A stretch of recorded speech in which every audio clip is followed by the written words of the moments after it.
Hey everyone, and welcome to my show.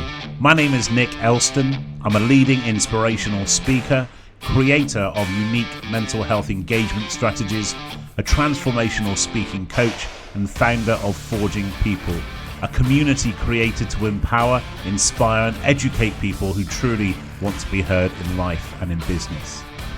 On these shows, I bring you the storytellers, celebrities, speakers, influencers, entrepreneurs, those who have gone from adversity to excitement, who share their stories with vulnerability, transparency, inspiration, and most importantly, completely unfiltered. So without any further ado, sit back, relax, and enjoy today's episode of The Nick Elston Show.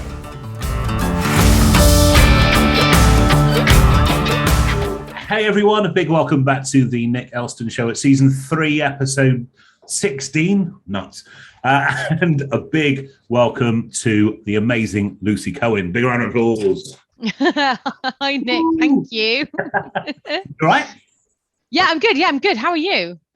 I'm very good. We're actually recording this on budget day, so it's been a busy day for you as well.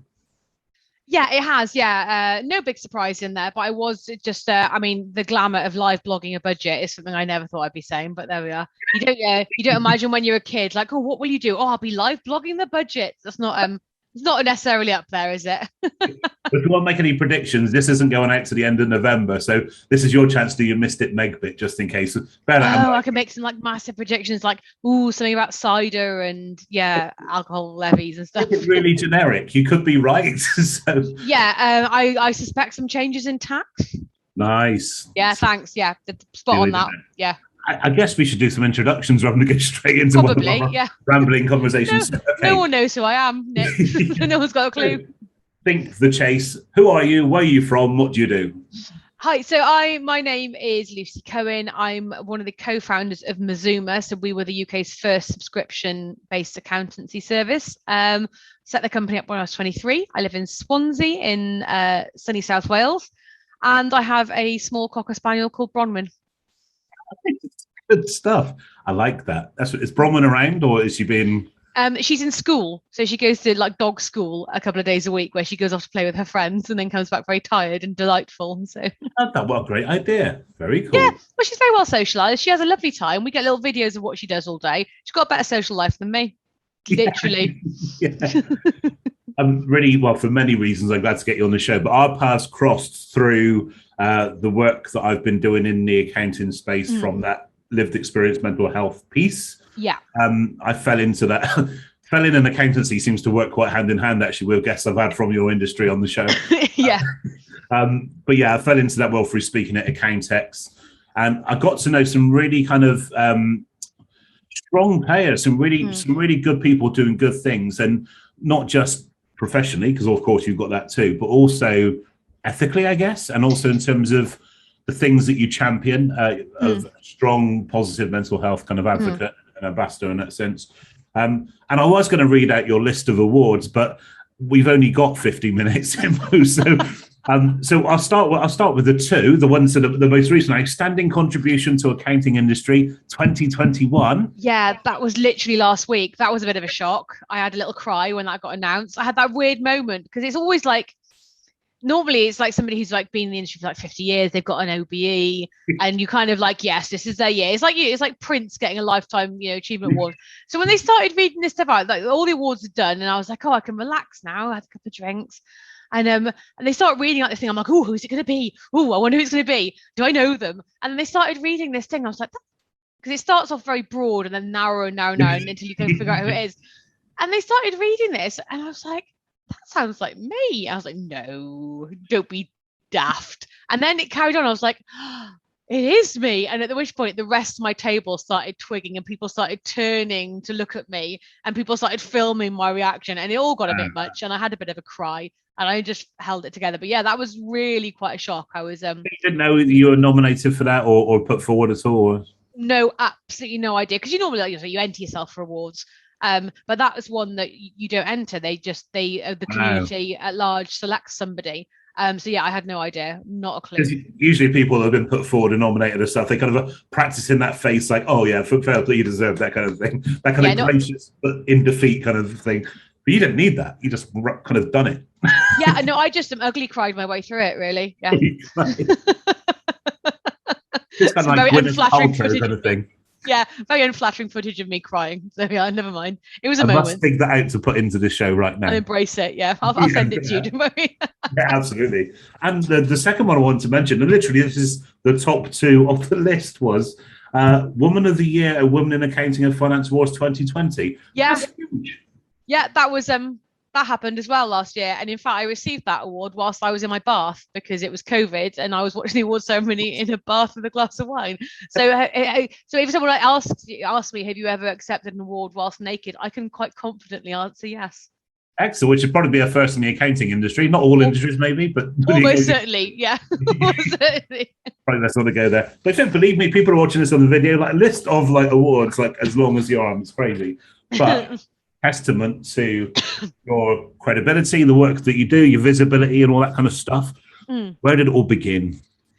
Oh, good question. So I was a very sassy child.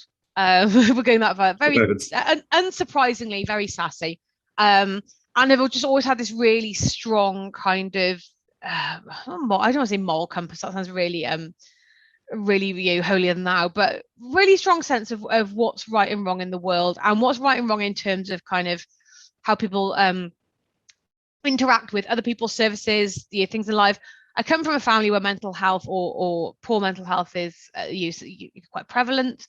There are other family members who I saw really struggle with things like not knowing when a tax bill was due, and it really affecting them. So when I grew up, I trained to be an accountant, I spotted a gap in the market, and I was like, well, why this causes all this stress and anxiety, and I want to solve that. And I also want to solve a problem of myself of having a regular income, because I hate kind of financial uncertainty. So I can do something where I charge people a fixed monthly fee, and I solve that problem for them, which is that they don't know where they're at. And that's, add the two things together, and that's how Mazoom was born. And basically that was it. That was where I started at. Started off with me and my best friend in a spare bedroom in my house with about 100 quid. We used to have to share a printer cable and like change the printer cable in the days when we printed stuff. Or when we transferred phones, it was, like in your house when you're a kid, and anybody young listening to this had no idea what a landline is, but you used to like transfer the landline by one person picking it up, the other one putting it down. That's how we used to transfer phones. There was a lot of me pretending to be my own receptionist. Bad accents. And it grew from there. And it's always just been about, you do what you do, we do what we do, and that's it. And we'll just deal with all that kind of stress for you. And that's kind of how we built the business. And now here we are 15 years later. I was 23 when I started the company. So yeah, 15 years later. And yeah, we operate all across the UK. We're looking to hit 10,000 clients in the next couple of years. So yeah, it's been a wild ride. Amazing. And we've spoken about obviously the successes and all the wins and the positive stuff. Did you get any pushback taking in a new model, a new way of thinking into the industry? Because let's face it, I think I'm fair to say that it's probably the accounting industry is one of maybe the last bastions of traditional business. It's difficult when you're taking a new concept. I mean, we haven't even talked about mental health yet. We will get there, but just in terms of that business model, did you get any pushbacks from that or kind of negativity, toxicity? Oh yeah, absolutely. 100%. All the things. So first of all, and again, it's fair to say it is changing, but accountancy famously is not an industry that embraces change with fervor. It's something that you kind of is reluctant. And to be fair, the rules of accounting have been around forever. And we work in a way which is very rules-based and structures-based. So upsetting the apple cart and innovating isn't something that comes naturally, I think, to the sort of person that thrives in that environment. And of course, I come along as a sassy 23-year-old then and go, it's rubbish. You've all done it wrong. I'm going to find a new way of doing it. And in fact, the first business advisor I ever went to see just told me it would never work. He was like, you can't do this. The accountancy is the way it is for a reason. There's no space for what you do. This is a ridiculous idea. And I was like, well, I think you're wrong. I bet that's pinned on the fridge now, isn't it? Yeah, there's Ian, bless him. Ian, he actually turned up to a seminar I ran once, and I didn't remember me. And I'm like, oh, isn't it amazing? These people that really kind of bother you, and there's mental health, these things that you take on really bother you. And like I was stewing over it for years. He didn't even remember me. I was like, thanks for the advice, Ian. He's like, oh, you're very welcome. I'm like, I was being really sarcastic, but yeah, I didn't remember. And so just another one of his people he advised. But yeah, it was and I think as well, kind of we not necessarily in the accounting community, but the business community at large, we were young and we were female in a very male dominated space. And I remember that I used to go to networking events and people would ask me if I worked for my dad's business, or was I the secretary, or did I work in PR, which let's not even go down the gender stereotypes of those things. But yeah, and when I said it was my company, so this is how I know I've got older. So when I was 23, and I'd be like, I run my own company. Everyone's like, oh my goodness, that's amazing. And now I'm 38. I'm like, I run a company. Like, oh yeah. You and a load of other people. So yeah, that's how I know I've got older. No one's impressed anymore. But yeah, we definitely face backlash, and we definitely face challenges. And it was really hard to overcome, because this is a thing that you passionately believe in. I think the beliefs you have as a when you're in your early 20s, and the things you kind of fervently believe in, they're so close to home, and it's a thing you created. You took all that risk, and for people to kind of diss them, it feels very personal. It's something you've really got to learn to deal with. So yeah, we definitely there've been we talk about all the highs, but there've been some absolutely crushing lows over the last 15 years. Moments where you sit there going, why did we do this? Like, what have I done? So yeah, it has been a real, not to be a cliche, but a proper roller coaster. Yeah. And how did you get through those kind of, you kind of alluded to the fact that that kind of say that you can never do that will inspire you longer term, but in the moment, how do you kind of protect yourself from that? How do you rally yourself and kind of bounce back? I know resilience is a massively overused term, but how do you find that when you need it most? Joe, I don't think I'd know how to answer that question unless it was my auntie Jess. So she always says that kind of one of my greatest strengths is, she's a very empathetic person, is my ability to sit with an emotion. So if I'm sad, I'm sad. And if I'm cross, I'm cross. And I've always just let myself feel them. If I'm ecstatic, I'm ecstatic. And I've just let myself feel them. I don't, evidently, as you'll see as this goes on, I don't have much of a filter. So I let these things through. And I think when you do that and you don't try and fight it, you process it, you go through it. So when someone told me your business is a terrible idea, I went through the full cycle. I was cross, I was sad, I felt rejected, then I felt belligerent, and then I felt defiant, and then I was like, well, I'm going to do it anyway because I think I'm right, and I felt kind of quite self-assured. I just let myself run the gambit, and I think that's kind of what you have to do. I go from being deliriously happy about something to wanting to burst into tears about 8 times a day. So that's just kind of how I work. I like that. And what about that kind of moment where you went from, like I said, just your business, to more people, more businesses, more locations? That must have been scary. Yeah. And it's the industry I work in, the type of personality I am. You don't have a choice. You have to let go of things. There's no way. If you start employing people, you can't do their jobs for them. What are they there for? You have to let them do stuff and learn things, like just because it's not the way you do it doesn't mean it isn't right, which is a big lesson to learn. And and to trust people, and to know that sometimes that trust will be breached, and that sometimes people will screw up. You have to be okay with that, and you have to be okay with your business making mistakes or getting things wrong, because nobody's perfect. So yeah, it's a huge, scary journey. But I think that it's funny, you never kind of take stock when you run a business. It's really, you never tend to stop and smell the rose or take stock of where you came from to where you are now. And it's when something goes wrong, and it's always when something goes wrong rather than something goes right, you look at it and you're in that moment and you think, oh, I wish I had 5 years ago problems. Like, I wish I had the problems of 3 years ago, because they felt big then, and now I trade this for 10 of those, like, in a minute.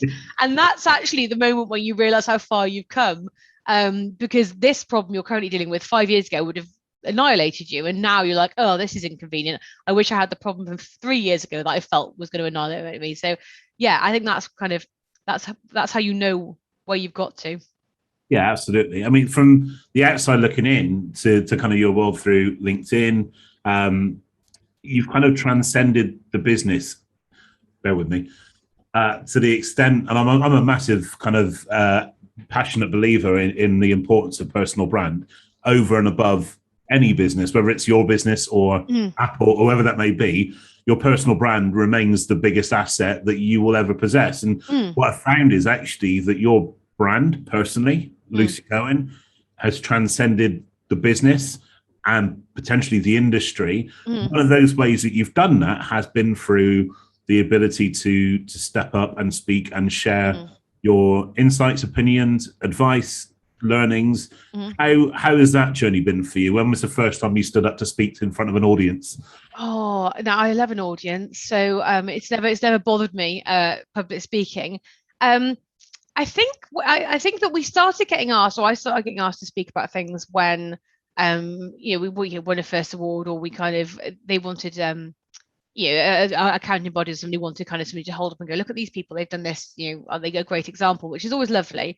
And at first, you sort of when you do it, I remember being very kind of conscious of what I said and very unlike me, very filtered and feeling very unnatural and feeling very very kind of plasticky and kind of uncomfortable. And I don't know how to be anything else but me. I don't know how to do anything else but this. So as time went on, and we kind of got, I think so big. Where I learned that it doesn't really matter what you say. It obviously does matter, but you can have your own voice. Was I got misquoted for something about banking many years ago, and accidentally ended up on the front page of the Daily Mail in criticizing the banking industry. This was just before the financial crash. And I had like the head of, I won't name the bank, I had the head of the bank on the phone to me going, you have to write a retraction. I was like, I didn't say that. They just made it up. Like they've just used my picture and made up a thing. It wasn't like I didn't say the thing. And then it made me realize that actually you have to own your own voice. Otherwise someone else will do it for you. If you're ambiguous or you're easily taken out of context, then someone else will own your narrative. And I must have only been about 24, 25 then. It was really early on in the business. And I was like, actually, it doesn't matter what I say because people are going to take what they will from it.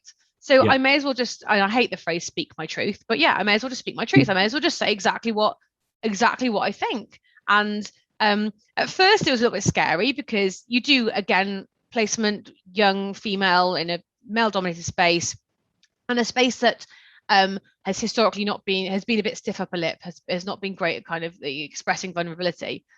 It started off with, I remember an article I first wrote was when my book got released and I was talking about how to engage with millennials, and the comments on that had to be switched off in the end because it was just a pile-on. Who's this woman? And I was like, oh dear. But then it kind of, the turning point happened. I was like, no, I'm not going to shy away from this. I'm going to keep writing.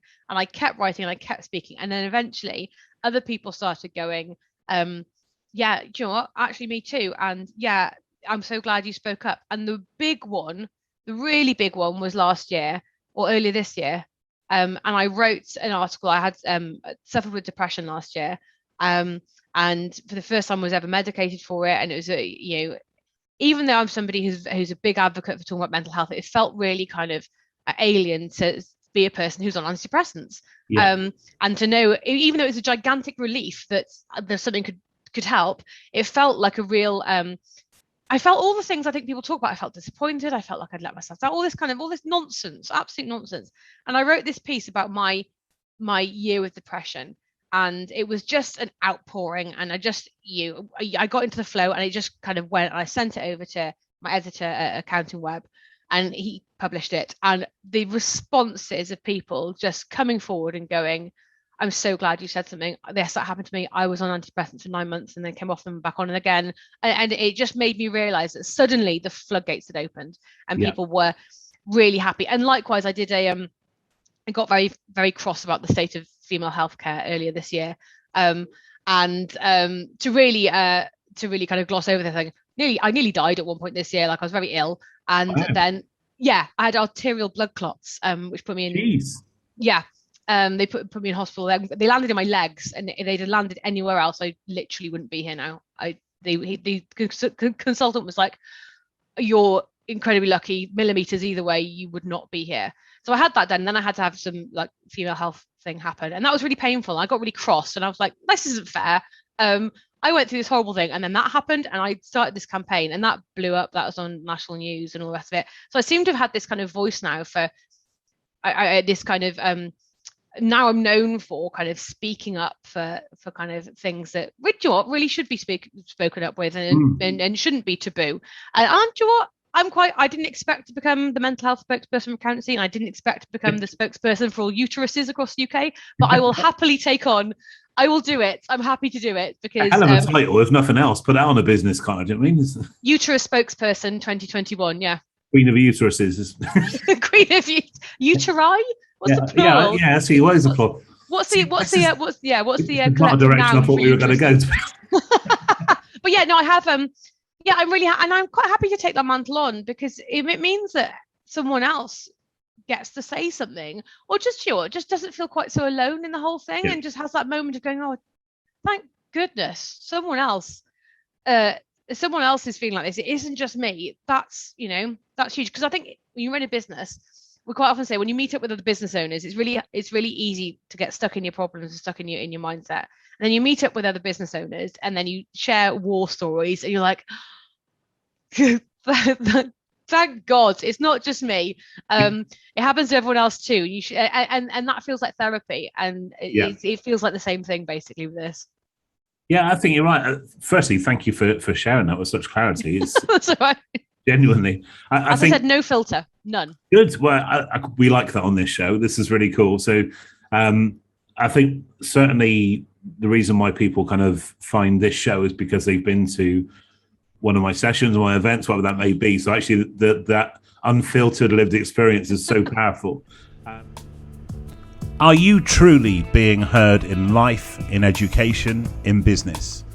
Your ability to deliver any message with clarity, power, and emotion will have an ultimately defining impact on your success, personally and professionally. Forging People, founded by Nick Elston, is an online community developed to empower, inspire, engage, and educate you to truly step up. Complete with online courses, early access to in-person coaching and events, free resources, and a community of like-minded people, Forging People will help you manage anxiety, boost confidence, and give you the tools to speak to any audience, whether it's one person or 1 million people. Speaking is more than just standing on stage. Speaking is business. Speaking is leadership. Speaking is influencing. Speaking is life. Contact Nick's team today on pa@nickelston.com or visit nickelston.com today to register your interest. This is the sign you've been looking for.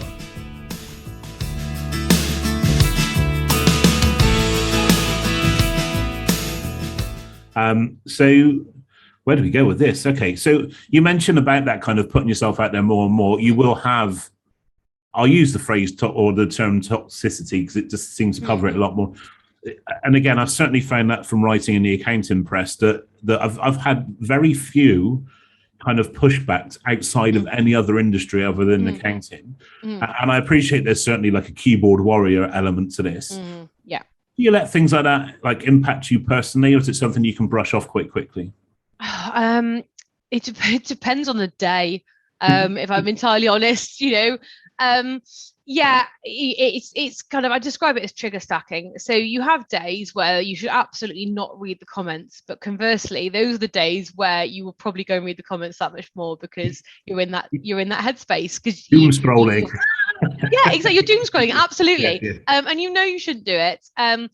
It's a skill you learn, and also learning as well that if you actually ever confront these people, so if you actually ever I'll get direct messages sometimes, and I'll just message and go back, well, thank you for your feedback. Would you like to let me know how I could improve this? And invariably they come back with, oh my God, I didn't expect you to reply. I'm really sorry. So I think you just have to remember, if somebody feels the need to kind of not constructively criticize, but to kind of want to bring someone down, want to kind of, for want of a better phrase, you said I'm allowed to swear, if someone really wants to piss on your chips, you've got to think about, why? Like, where are they in that? Where are they that they have to feel like that? And you can flip it and think, well, actually, I feel empathy and I feel sympathy towards them because they're clearly, I'd never do that. Even if I was in a really bad place, I'd never feel like I wanted to bring somebody else down. So you think, Yeah. well, what kind of space must you be in that you kind of have to feel like that? And then I think, well, maybe they really need some help. Maybe they could do with like embracing their vulnerability a bit and speaking up a little bit. So I can brush it off. But yeah, in the past it has kind of it does get to you. Of course it does. Of course it does. We're not designed to hear that kind of mass criticism. It wasn't yeah, you have to learn to deal with it. Yeah. And your experiences, like I said, you have the family experiences of mental health challenges growing up. Do you think that's put you in a better position to understand where you are in terms of increased self-awareness, or actually do you think it's formed some kind of conditioning element to feeling how you've been feeling? I think it makes you, I think your baseline's different. So I think what you regard as, so for a long time I didn't think that I was depressed. I just thought I was, I've always had anxiety, which is no surprise. People who run businesses or high achieving, whatever, high functioning anxiety is pretty common amongst us. There's some great TikToks on that. But yeah, I've always had that. So I've always known that part of myself, and I'm very capable of recognizing those feelings. But actually, when when I got diagnosed with depression and I got treated for it, the feelings that I had, I actually recognized them as being very familiar, and it made me realize that I've had depression in the past. I just never labeled it or appreciated that that's what it was. And I think potentially because I see people in my family have far worse mental health problems than me, so I'm like, well, I'm not there, so it can't be. When in fact it's a scale, isn't it? And actually, some days it's good, and sometimes it's just health, right? Some days your health is good, and some days it's bad. Likewise with mental health. So I think because I'd seen people like really struggle, I was like, well, I can't be depressed because I'm not there. I'm not at a 10. I'm at like a 4, but I wasn't a 0. So but it did also, I think it meant that in terms of telling family members and me saying, I've got a bit of depression, they were like, oh, I'm sorry. Oh, it sucks. Oh, I know how bad it is. Oh, what do you need? And that was actually, there was no having to explain it to anybody. Oh. So when I was like, and that was quite nice, because sometimes having to explain it to somebody, you just haven't got the energy for it. No, this is true. I mean, I'm very open that I still use what I do as part of my own therapy. I will actively talk through or share in a post things that are just going through my head. Actually, even if there was no one reading that, it just makes me feel a little bit better. I've worked it through from a third party perspective. Absolutely. Do you find that as well? Yeah, definitely. For writing for me as well is very cathartic. So sharing my experience via like the articles I write or the columns I write, it is really cathartic. And then reading it back, and actually sometimes it's really interesting to go back. And I had, after I wrote my piece about depression, I didn't reread it for ages because it just felt like I would kind of given birth to it. I didn't reread it for ages, and then after I came off the antidepressants and I was feeling better, I went back and read it, and I was reading through it, and I connected so hard with that person who wrote that, and I felt it was such a moment. I was like, oh, bless her. Like I wanted to give her a hug because I wasn't in that place anymore. So yeah, it's kind of nice as well to kind of document, I think, as well, kind of how you're feeling. It's a journal that I'm just deciding to put out into the world for everyone to read. Everyone can just read my diary. Yeah, it's a very therapeutic process. So do you find the same kind of rules apply with social media? That you can be, depending on what state of mind you're in right at that time, you can let things affect you, and also not. You can let things slide too. Yeah, absolutely. Again, some days someone will snap back and it just brushes over you, and other days you'll want to fight the world with it. And I think again, part of it is just realizing that that's really normal. Like you're not a robot. You're not going to always respond to the same thing in the same way. You have, everyone's got all these different things that affect your life. And some days you've had a lie-in, everything's gone really well, you've got every green light, the sun's shining, everything's great, it's easy to brush off. And other days the alarm didn't go off, the dog was sick on the bed, it's raining outside, you drop your car keys for the 5th time and you just want to cry. Those are the days that it's just going to affect you differently, and that's fine. That's fine. It's right. Like you said, those 10 out of 10 days, you want to just get out and correct the internet. I'm going to fix the internet. And exactly. Then the 0 out of 10 days, you're thinking, I want to disconnect from humanity. Exactly. Like you want to, like, some days you're scrappy do, and some days, you're not. I like that. That's really cool. So another thing I wanted to chat to you about was in terms of your work as a professional speaker as well. The speaking academies that I run every month, that 80% of the attendees pretty much always are female. Interesting. When I get to professional events, 80% are male. There's a disconnect in gender when it comes to professional speaking. Through your experience, since I said over the past 18 years, do you think that's something that is changing? Not specifically in the accounting industry, but including in the accounting industry. Yeah, I'm saying yes, and I think this is going to be controversial. I think it's the when we started talking about kind of no manels and all that kind of thing. I think that was a real moment for it, because representation is really important. And if you go to events, you see one sort of person up on stage, it never occurs to you that you could also be up on that stage. Whereas when you see representation, it allows people to kind of associate with the person up there. Also, hiring committees and people who put events together don't want to be the event that's criticised for having a manel. So they make sure that they go out and they talent hunt and they headhunt for a really diverse range of people to make sure that their event doesn't get criticised. And if they feel a bit forced to do it, good, because actually what's happening is I'm seeing speakers now from a range of backgrounds, different genders, different ethnicities, talking about a really broad range of topics. And it's so much richer to go to these events now rather than being the same sort of person talk about the same sort of thing and tell the same kind of jokes. So yeah, I think it's really changing, and we still got a long way to go with it for it to feel natural. A lot of my husband whenever something comes up on TV or feminist thing or whatever, or you get like 3 women on a panel, he's like, 3 women on a panel, whatever next? And I'm like, all right. But he likes to joke about it. But that's kind of, he's kind of satirizing it, isn't he? But of course, yeah. But that'll be some people will be like, oh, bloody 3 women on a panel, whatever next? And actually, when we stop having that reaction to it, or it doesn't feel weird anymore, that's when we know that we're not like, oh, a woman, whatever. We just go, oh, whatever. That's when we know that we've got there. So exactly. I know, like 18 months, something like that. I think like with like I said, gender and culture and race is certainly, I'm seeing that there's that desire to deliver a message, whatever that message may be, but the disconnect is in between the desire and the opportunity. Absolutely. But the great thing is there is the desire, but it's a desire fighting against the traditional thinking that they've not always had that platform. So thank you for your insight. I'm really keen to talk that one through, because I'm seeing it from the grassroots up. And there is a disconnect. I think what's also interesting there as well is I know a lot of women who have been asked to kind of go and do these things. And my advice was, whenever someone reached out to me like, oh, they've asked me if I want to speak at this event. Oh, I don't know if I should do it. I'm like, why shouldn't you do it? Like, there is no good reason for you not to do this. And you know what? It's going to be scary, but you can do scary things. We can all do scary things. It doesn't matter. Just be scared. It's not worry about it later. Just be scared. It's fine. But go up there and be scared. Just go and do it. Rip the Band-Aid off. But I actually think the messaging women get, and I think it is changing, but certainly my generation, is that we're not encouraged as much to stand up and speak and be the person that gets all the attention, or to have all eyes on you isn't a particularly kind of female, in inverted commas, trait.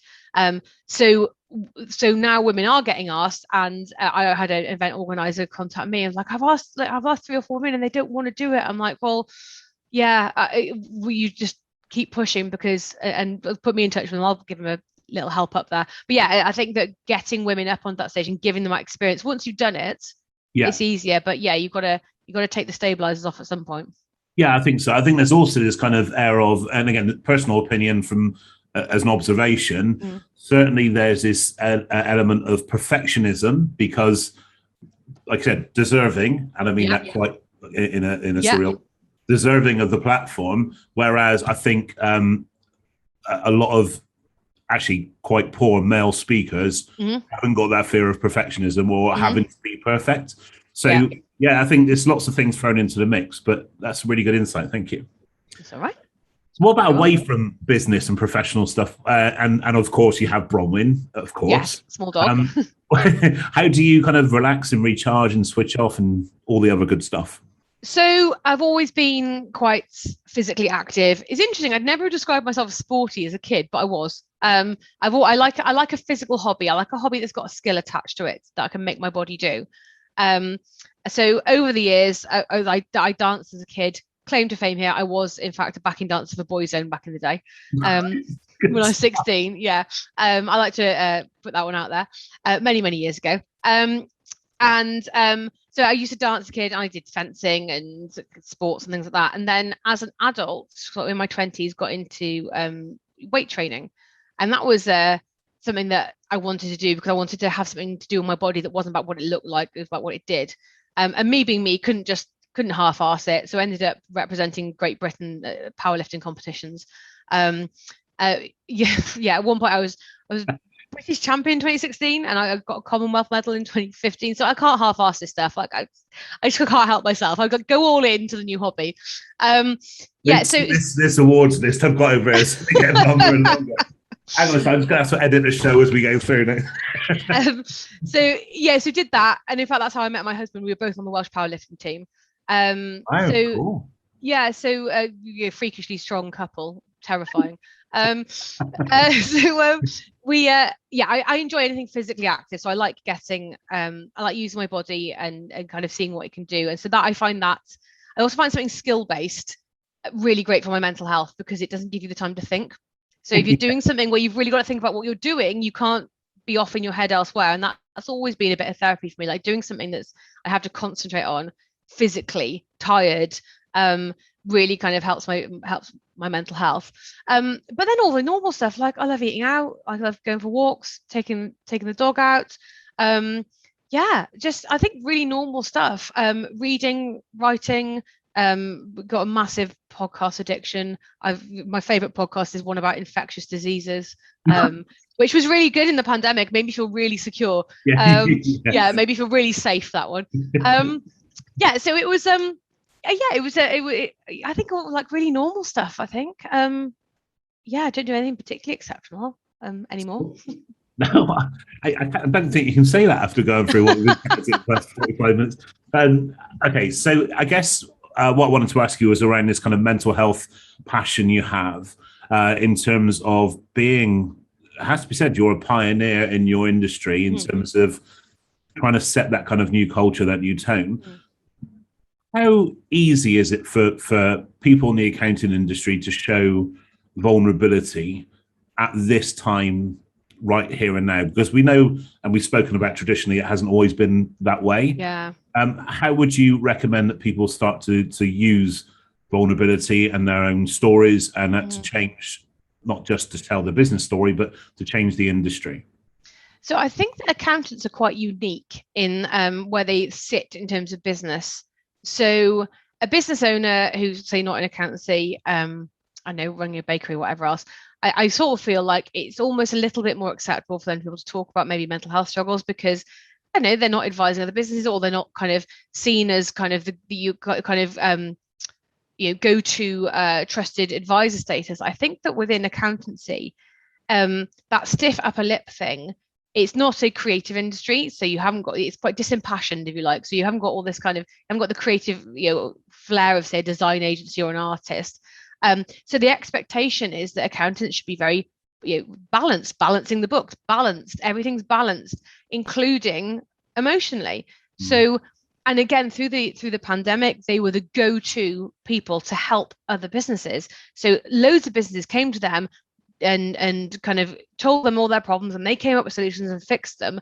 And so they, having any time to even process your own emotions or how overworked or burnout was huge. Like so many accountants just burned out. It is massive. And so they probably almost feel like, I can't say that I'm struggling, because if I do that, my customers or my clients won't trust me to advise them, because they think I can't cope with my own stuff, which is a really classic cycle to get into. I can't show any weakness, otherwise people will think I'm weak and then they won't come to me. But actually, it's slowly changing. And I think the pandemic was part of that, where people went, no more. I'm done. I'm so overworked. I'm burned out. I'm not sleeping. I'm working 18-hour days. The phone's ringing constantly. I can't do anymore. And of course, remembering that we didn't know any of the guidance before anyone else. We didn't have a bat phone. Like, we learned it on a Friday night when the announcements came out at the same time as everyone else. And then clients would ring, and accountants were staying up late into the night answering those calls. Yeah. With no more advice, no more information than anybody else had.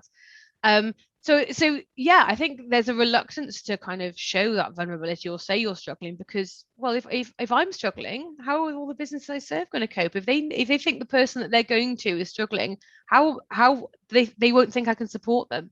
When in fact, I think it's slowly changing, that there's a recognition that actually, I think I mentioned on a podcast previously, that you've got to put your own oxygen mask on first. Yeah. And I think slowly that's changing, and it's hopefully been accelerated by the pandemic, kind of showing people what happens if they don't and how bad that is. Absolutely. And it is that transfer of anxiety, isn't it? Because clients are getting really anxious about their own corner of the world and their business, and they're trying to put it onto you as the trusted.